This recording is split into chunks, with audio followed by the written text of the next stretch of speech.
Hello, today we are talking with the man himself, Dr. Lloyd Hey, MD. Dr. Hey is the owner of the Hey Clinic for Scoliosis and Spine Care here in Raleigh, North Carolina.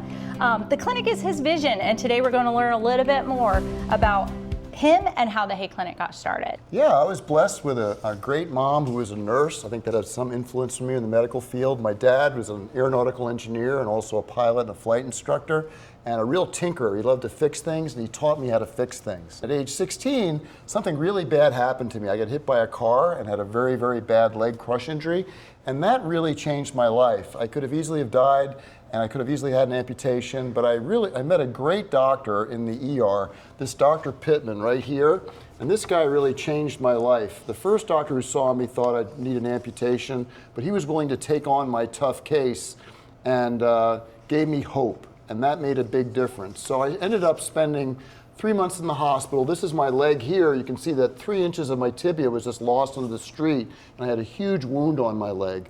But Dr. Pittman used this external fixator to help hold the bones there, and then took bone graft from my hips to try to get it to heal, and tissue flaps. But it was a very, very rough 3.5 months in the hospital with 11 surgeries, sepsis, infections, complications.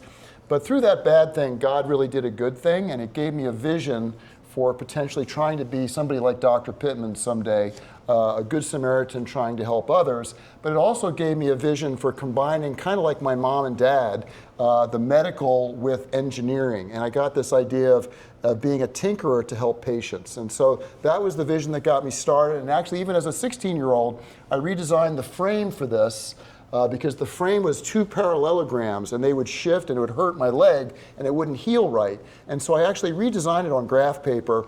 My dad helped me to then finish the design, and my orthopedic doctor actually put on the new frame, and it actually felt so much stronger and less pain, and it actually helped it to heal. I was like, that's it. I'm gonna help patients as a doctor, but combine it with engineering. What kind of things do you like to do outside of the operating room? Well, my big thing that I really like to do outside of the operating room, besides sleep, is I love to fly. And so I've been flying since I was a kid with my dad, and I was his first passenger at age 4, and so I took lots of lessons with him, but obviously my injury kind of slowed down my flying lessons, and so but I did eventually become a pilot, and I have my own plane, and I fly on a regular basis, and I just love the freedom of flying, but I also love the engineering behind it, but I also love the safety and the rigor, which is very much fits in with me as a spine surgeon, and that's actually helped me develop a whole system for doing spine surgery safer using checklists, but that's another podcast. And a funny story, about 7 years ago, we were flying up to Virginia, and I met them at the executive lot, and Dr. Hey, I said, who's flying this plane? He said, I am. Like, I didn't know you fly. But Dr. Hey is an excellent pilot. We made it. So how long did you have to go to school to become a spine surgeon? Yeah, great question. So, one of the big things that I love to do is mentoring, and I have a lot of apprentices. So for any of you young listeners, I hope this will be fun for you.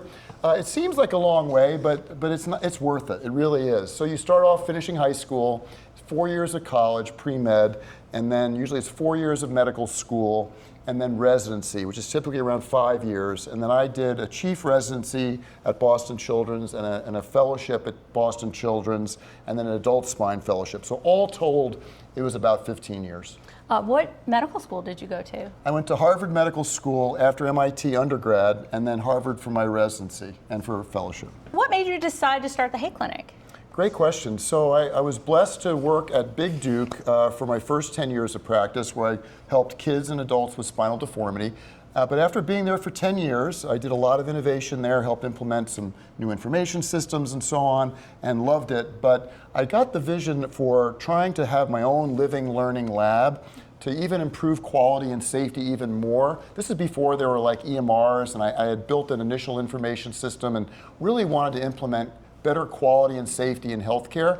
And it's really hard to steer a big ship. Like Duke is like a big Queen Elizabeth. And I figured if I could create a little pilot boat, we might be able to create new systems that could help other doctors in the future while giving more concierge level care.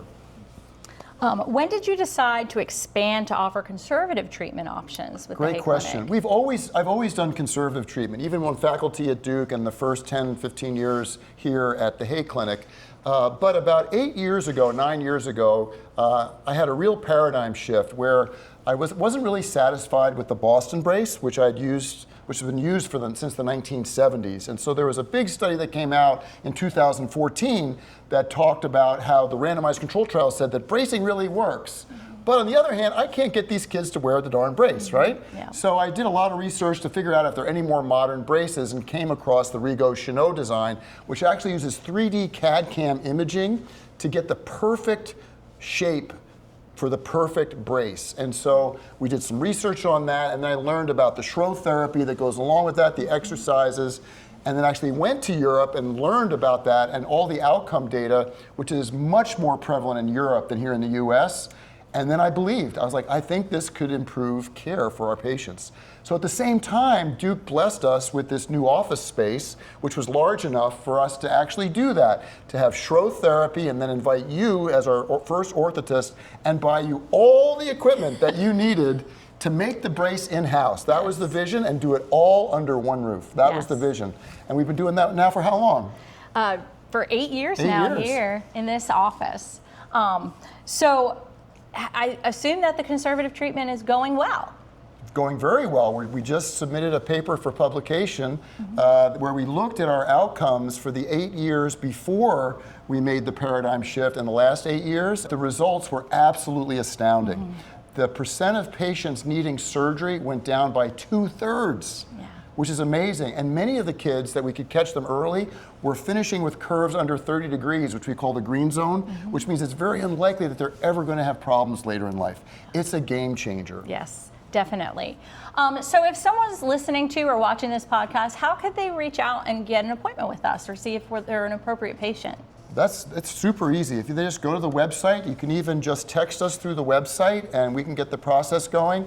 I think one of our other podcasts we'll do is on proper screening. So it is very important. In order for this to work, we got to catch the curves early. Yes. And so we'll be talking more about that, but make sure you do get your kids screened starting at age 5, and make sure they use the scoliometer. And if the scoliometer reads more than a 5-degree angle, which you could even do at home with an iPhone, you really should come to a place like Hey Clinic and check an x-ray. Yes. Well, thank you so much, Dr. Hey, for joining us today. Our aim is to teach people that a scoliosis diagnosis is not scary. Thank you for joining us as we continue to help manage your scoliosis from every angle.